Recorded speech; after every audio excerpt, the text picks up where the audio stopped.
Уважаеми зрители, вие с колега, превърти, моля се, вие сте с новините на Бълък ТВ, отзад колегите му снимат и отпред тук. Нека да започнем с първата новина за атентата. Ето и включваме колегата след малко, само да ви кажа тази новина, само да изпиша.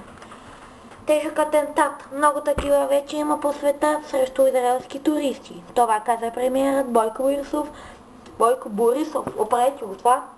По повод взривяването на автобуса на летище Бургас вчера след обяд. Една от версиите, който е работил чрез защита на летище Сарафово в Бургас, е бил камикадзе. Това научи екипът на Бълък ТВ.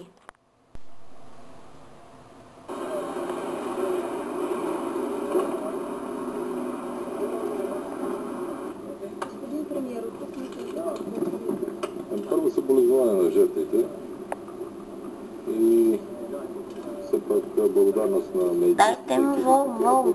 Увеличете гласа, колеги. Късмети, няколко от най-добрите ни хирурзи, които имаме, са били на почивка. Тук в Бургас веднага са дошли и са включили в операцията от Военно-медицински институт, плюс разбира се, това е голяма помощ. Полицията от МВР Бургас съобщи, че ако разпознаете този човек от зъбите, очите, носа, моля да ни се обадите на следващия телефон, който ще ви е записан. От тук, отдолу някъде. Уважаеми зрители на Бълък ТВ, моля, ако видите този човек, колеги, ще го изтрите, да съобщавате на тези телефони 056-61-6231 или на 123-4567-89. Човекът започва да се разследва вчера от 3 часа. Ето и следваща новина. Уважаеми зрители, това бяха най-интересните новини според нас в Бълък ТВ. Очаквайте епизод 2.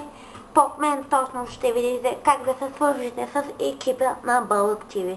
Пожелаваме ви лека вечер и ако видите този човек, да бъдете много спешно. Довиждане!